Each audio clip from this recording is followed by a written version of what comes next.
according to the advantages of the CBT, the first point we have is reduced learning time, क्योंकि computer based activity से हमारा जो transportation का time है वो काफी कम हो जाता है, कॉस्ट भी कम हो जाती है. And the third thing is instructional consistency, और आप एक ही तरह की ट्रेनिंग बहुत से लोगों को प्रोवाइड वो कर सकते हो.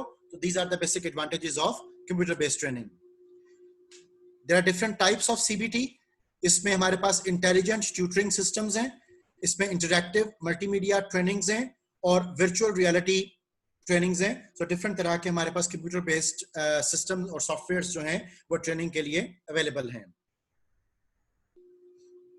अगर हम डिस्टेंस और इंटरनेट बेस्ड ट्रेनिंग की बात करें तो उसमें हमारे पास जो इश्यूज आ रहे हैं, the first topic we can have is tele training, जिसका मतलब होता है कि trainer in a central location teaches groups of employees at remote location via TV hookups. ठीक है, सो आप डिफरेंट चैनल्स को यूज करके, मीडिया चैनल्स को यूज करके वो ट्रेनिंग प्रोवाइड कर रहे हो, that is known as tele training. उसके बाद वीडियो कॉन्फ्रेंसिंग हो सकती है, जिस तरह हम लोग भी जूम मीटिंग सेशंस को यूज करते हैं, बिल्कुल इसी तरह जूम के जरिए आप ट्रेनिंग भी प्रोवाइड कर सकते हो. So video conferencing is basically interactively training employees who are geographically separated from each other और from the trainer via a combination of audio and visual equipment. This can also be a training module. इसके अलावा training via the internet भी हो सकती है, using the internet और proprietary internal intranets to facilitate computer based training. तो computer networks को use करके ट्रेनिंग को एग्जीक्यूट करना, that can also be possible, और उससे भी हम बहुत सारा कॉस्ट एडवांटेज और एफिशिएंसी एडवांटेज हासिल वो कर सकते हैं. अब हम चल रहे हैं towards the management development discussion. So management development के हवाले से सबसे पहले उसकी डेफिनेशन देखिए. जब हम डेवलपमेंट की बात करते हैं तो we are talking about the future. यहां पर एक डिफरेंस याद रखिएगा ट्रेनिंग एंड डेवलपमेंट के दरमियान. Training is always talking about the present and development is always talking about the future. ठीक है, अगर आपने एम्प्लॉयबिलिटी को बेहतर करना है तो यू डिजाइन ट्रेनिंग, अगर आपने प्रोमोटेबिलिटी को बेहतर करना है तो यू डिजाइन डेवलपमेंट. ठीक है, सो मैनेजमेंट डेवलपमेंट की अगर हम बात करें तो उसकी डेफिनेशन क्या बनेगी? Any attempt to improve current और future management performance by imparting knowledge, changing attitudes और इंक्रीजिंग स्किल्स. ठीक है, सो फ्यूचर के बारे में, प्रोमोटेबिलिटी के बारे में, अगर आप लोगों के नॉलेज को, उनके एटीट्यूड्स को, उनकी स्किल्स को बेहतर से बेहतर बना रहे हो तो that can be considered as management development. अब मैनेजमेंट डेवलपमेंट के हवाले से succession planning is a very important concept. हमने पिछले चैप्टर्स में भी देखा था कि सक्सेशन प्लानिंग का मतलब होता है कि टॉप मैनेजमेंट के जो लोग हैं उनको नेक्स्ट रिप्लेस कौन करेगा. ठीक है, उनका नेक्स्ट सक्सेसर कौन होगा. तो मैनेजमेंट डेवलपमेंट प्रोग्राम्स भी यूज किए जाते हैं सक्सेसर्स की अपग्रेडेशन डेवलपमेंट के लिए. सो सक्सेशन प्लानिंग के हवाले से वो कह रहा है कि a process through which senior level openings are planned for and eventually filled. ठीक है, और इसमें हम क्या कुछ कर रहे होंगे? हम एंटिसिपेट करेंगे मैनेजमेंट नीड्स को, हम रिव्यू करेंगे फर्म्स मैनेजमेंट स्किल्स इन्वेंटरी को, किस वक्त उनके पास मौजूदा स्किल्स क्या हैं, हम क्रिएट करेंगे रिप्लेसमेंट चार्ट्स ताकि हम ये अंदाजा लगा सकें कि नेक्स्ट किस शख्स ने किस पोजीशन को रिप्लेस करना है, और हम मैनेजमेंट डेवलपमेंट के जो सेशंस होंगे उनको शुरू करेंगे.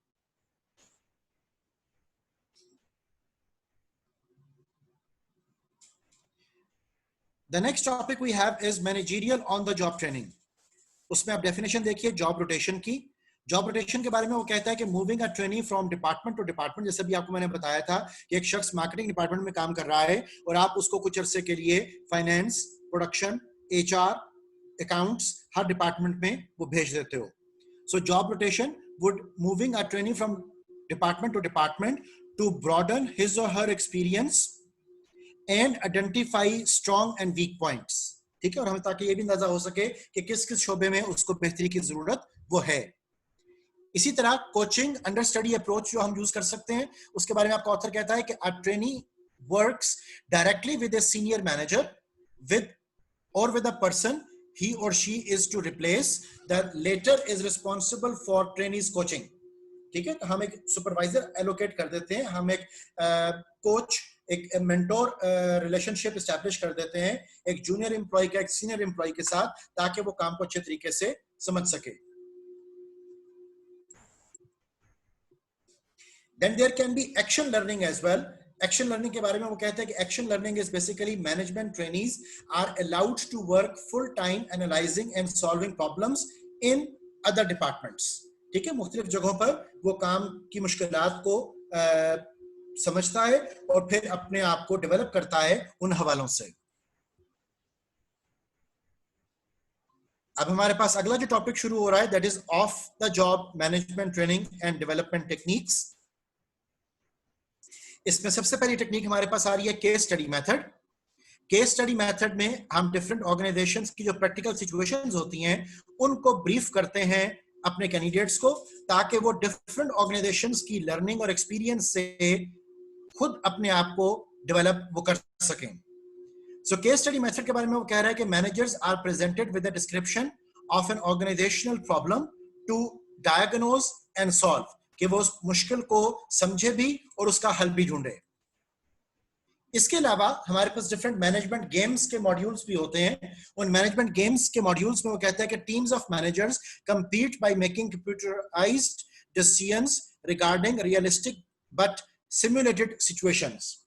तो हम कंप्यूटर के ऊपर एक सिचुएशन डेवलप करते हैं और डिफरेंट मैनेजर्स जो होंगे वो उस सिचुएशन के मुताबिक अपने हल अब वो वहां पर शो करेंगे और ये देखा जाएगा कि किस मैनेजर के बताए हुए सॉल्यूशन से सबसे अच्छा हल हमें अवेलेबल हो सकता है। तो इस तरह की हमारे पास डिफरेंट तरह के मॉड्यूल्स, डिफरेंट तरह के सेटअप्स अवेलेबल हैं जिनमें कि हम मैनेजमेंट गेम्स जो हैं उनको रन करते हैं। उसके बाद आउटसाइड सेमिनार्स हो सकते हैं। Many companies and universities offer web-based and traditional management development seminars and conferences. So वहां पर जाकर लोग ऑर्गेनाइजेशन से रिलेटेड, काम से रिलेटेड बहुत सी नई इंफॉर्मेशन को सीख पाते हैं। Another method can be role playing, जिसके बारे में आपका ऑथर कह रहा है कि creating a realistic situation in which trainees assume the roles of person in that situation। ठीक है, हम उनको एलोकेट कर सकते हैं डिफरेंट रोल्स एक जॉब के हवाले से और डिफरेंट लोग फिर उस जगह पर उस रोल को परफॉर्म करके उस काम को अच्छे तरीके से सीखते हैं। It can also be known as behaviour modelling. और बिहेवियर मॉडलिंग में क्या होगा, उसमें मॉडलिंग से मुराद है शोइंग ट्रेनीज द राइट और model way of doing something. पहले हम उनको एक रोल मॉडल दिखाते हैं, फिर रोल प्लेइंग करवाते हैं उनसे, having trainees practice that way. फिर हम सोशल रीइंफोर्समेंट करते हैं, giving feedback on the trainees performance. हम उन्हें बताते हैं कि आप क्या काम सही कर रहे हो, क्या काम गलत कर रहे हो। And then transfer of learning, encouraging trainees apply their skills on the job. उसके बाद हम उन्हें इजाजत देते हैं कि अब आप इस सीखे हुए काम को जाकर अपनी जॉब में परफॉर्म वो करें। इसके अलावा कुछ कॉर्पोरेट यूनिवर्सिटीज भी हो सकती हैं। कॉर्पोरेट वर्ल्ड ने अपने कुछ इदारे बनाए होते हैं जहां पर वो लोगों की ट्रेनिंग एंड डेवलपमेंट एग्जीक्यूट करते हैं। सो कॉर्पोरेट यूनिवर्सिटीज के बारे में वो कहता है कि provides a means for conventionally coordinating all the companies training efforts and delivering web based modules that cover topics from strategic management to mentoring. Okay, so the examples can be Motorola University, it can be Samsung University, it can be Honda University. So different corporate universities develop की जाएंगी जहां पर organizations अपने employees की training and development के लिए बेहतरीन मौके क्रिएट वो करती हैं।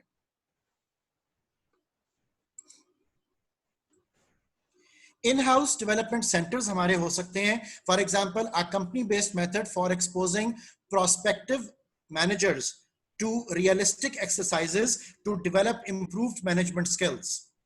ठीक है, कि जिसमें हम लोगों को डिफरेंट ट्रेनिंग मॉड्यूल्स डिजाइन करके काम को सिखाने की कोशिश करेंगे कि वो असल हकीकत पर अपनी काम को परफॉर्म करके भी देख सकें और अपनी जॉब को बेहतर से बेहतर वो बना सकें।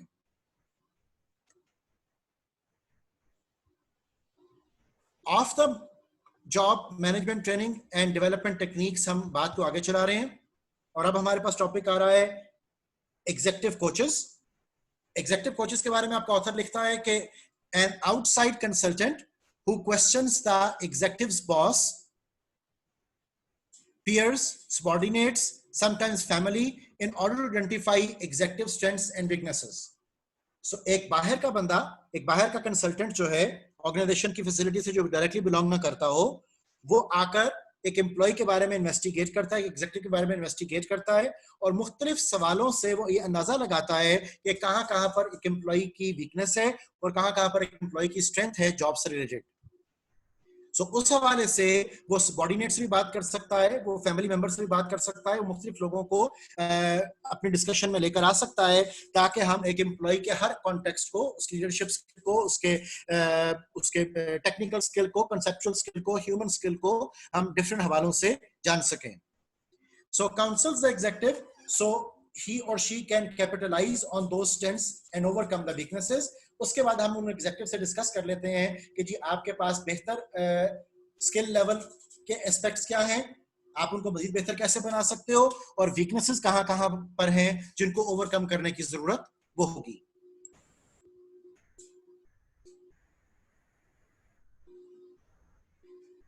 अब अगर हम ट्रेनिंग की बात कर रहे हैं तो बाज़ औक़ात हमें ऑर्गेनाइजेशन के कॉन्टेक्स्ट में भी कुछ चीजों को तब्दील करना पड़ता है ताकि एम्प्लॉइज के लिए फैसिलिटी वो क्रिएट हो सके, हमारी ऑर्गेनाइजेशन बेहतर तौर पर डेवलप कर सके और हम अपनी इंटरनल ऑर्गेनाइजेशनल वीकनेसेस को भी ओवरकम वो कर सके. सो उस हवाले से डिस्कशन वो शुरू कर रहा है आपकी चेंज से रिलेटेड. सबसे पहला स्टेप वो बात कर रहा है कि जब हम किसी चेंज के बारे में सोचते हैं तो we have to think about strategy. उस ऑर्गेनाइजेशन की हिकमत अमली क्या है, आप उसके मिशन विजन को गो थ्रू करो, आप कल्चर को गो थ्रू करो, न्यू कॉर्पोरेट वैल्यूज को देखो कि वहां पर किस तरीके से ऑर्गेनाइजेशन अपने आप को ओरिएंट करवाना चाहती है.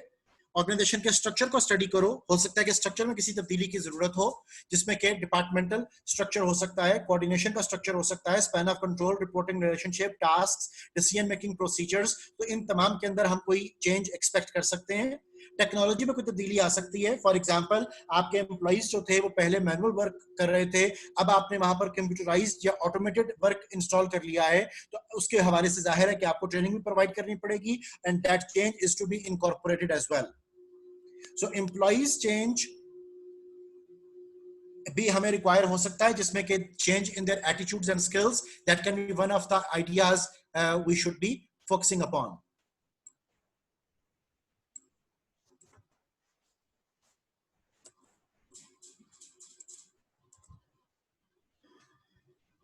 Now, overcoming resistance के ऊपर हम बात कर रहे हैं क्योंकि जब कभी भी हम एक तब्दीली के जिक्र करेंगे तो उस तब्दीली के साथ रेजिस्टेंस जो है वो लाजमी नमूदार होती है. So what causes resistance? सबसे पहले वो कह रहा है कि all behavior in organization is a product of two kinds of forces, those striving to maintain the status quo and those pushing for change. तो जब भी कभी हम तब्दीली की बात करेंगे तो दो तरह की ताकतें वहां पर कारफरमा होंगी, एक जो उस तब्दीली को आने से रोक रही है और दूसरी जो उस तब्दीली को लाना चाह रही है. इस हवाले से हमारे पास एक बड़ा मशहूर चेंज प्रोसेस का मॉडल आता है. Kurt Lewin is the person who came up with this idea. उसने 3 स्टेप्स बताए चेंज के. सबसे पहला स्टेप है अनफ्रीजिंग. इसका मतलब होगा reducing the forces striving to maintain the status quo. मतलब कि हम चेंज से रिलेटेड उन ताकतों को खत्म करने की कोशिश करें, कम से कम करने की कोशिश करें जो कि तब्दीली आने से रोक रही हैं. उसके बाद होगा moving, which means developing new behaviors, values, attitudes and sometimes through structural changes. अब हम एक तब्दीली को वहां पर लेकर आए, उसके लिए जाहिर है कि हमें ड्राइविंग फोर्सेस की जरूरत होगी. और उसके बाद रीफ्रीजिंग, जिसमें कि हम एक चेंज को परमानेंट कर देते हैं एक पर्टिकुलर पॉइंट पर पहुंचकर, ताकि वो चेंज कहीं रिवर्ट बैक ना कर जाए, वापस ना चला जाए उसी पॉइंट पर जहां से हमने उसको शुरू किया था.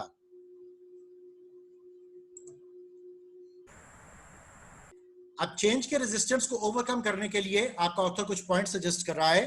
सबसे पहले वो कहता है कि you need to understand the change initiatives. उन चेंज इनिशिएटिव्स में सबसे इंपॉर्टेंट चीज है political campaign, which means creating a coalition between creating a coalition strong enough to support and guide the initiative. ठीक है, तो आप एक कोalition क्रिएट करें जिस कोalition में आप इत्तेहाद बनाएंगे अपना एम्प्लॉइज के साथ, ताकि वो आपके बताए हुए अहकामात का इनकार वो ना करें। मार्केटिंग कैंपेन आपको लॉन्च करनी हो सकती है चेंज से related, and that marketing campaign would be tapping into employees' thoughts and feelings and also effectively communicating messages about the prospective programs, themes, and benefits. It can also be related with military campaign, which means developing executives scarce resources of attention and time to actually carry out the change. जहां पर आप identify करते हो अपने एग्जेक्टिव्स को, अपने managers को, कि उनके पास रिसोर्सेज की कमी है, महदूद रिसोर्सेज हैं, और उन महदूद रिसोर्सेज में रहकर उनको अपनी बेहतरीन एफिशिएंसी, इफेक्टिवनेस जो है वो शो करनी है. So that can also be the context of change initiatives. अब हमारे पास 10 पॉइंट्स हैं कि आपने एक चेंज को लीड कैसे करना है. सबसे पहला स्टेप इसमें आता है establish a sense of urgency. लोगों में इस बात की यकीन दहानी करवाइए कि आपको जल्द से जल्द इस काम को अचीव करना है. Mobilise commitment through joint diagnosis of problem. So सब मिलकर जो है वो मसले का हल और मसले की कॉम्प्लेक्सिटी इसको इन्वेस्टिगेट करें. Create a guiding coalition. So आपस में एक दूसरे के साथ राब्ता उस्तवार करें जिस राब्ते के जरिए आप अपने नतीजे तक पहुंचना चाहते हो. Develop a shared vision. आप उनको बताइए कि मुस्तकबिल के बारे में आपकी प्लानिंग क्या है. Communicate the vision. उसको अच्छे तरीके से लोगों के साथ कम्युनिकेट भी करें. Help employees to make the change. लोगों को हेल्प करें, फैसिलिटेट करें कि वो उस चेंज को अच्छे तरीके से वहां पर ला सकें. Generate short term wins. आहिस्ता आहिस्ता उनके कामों के अंदर जो बेहतरी आ रही है उसकी तारीफ भी करें और उनको अप्रिशिएट, मोटिवेट, एनकरेज भी करें. Consolidate gains and produce more change. और वक्त के साथ साथ तब्दीली को कंटिन्यू रखें. जहां तक आप चाह रहे हो कि आप एक तब्दीली को एक पर्टिकुलर स्ट्रेटेजी के तहत अचीव करना चाहते हो. Anchor the new ways of doing things in a companies culture. नए अंदाज से, नए काम करने के तरीकेकार से आप अपनी कंपनी को शनासा करवाएं. अपग्रेडेशन, मॉडर्नाइजेशन, क्रिएटिविटी, इनोवेशन, इन सब की जरूरत हर ऑर्गेनाइजेशन को हमेशा रहती है. Monitor progress and adjust the vision as required. और फिर आहिस्ता आहिस्ता आप वक्त के साथ साथ आने वाली मुश्किलात को ओवरकम करते हुए तब्दीली को वहां पर इंप्लीमेंट करें और अपने अच्छे नतीजे को हासिल करने की कोशिश वो करें.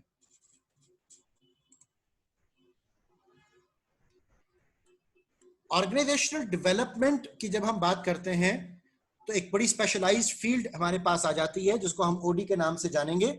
सो ऑर्गेनाइजेशनल डेवलपमेंट के बारे में आपका ऑथर लिखता है कि a special approach to organisational change in which employees themselves formulate and implement the change that's required.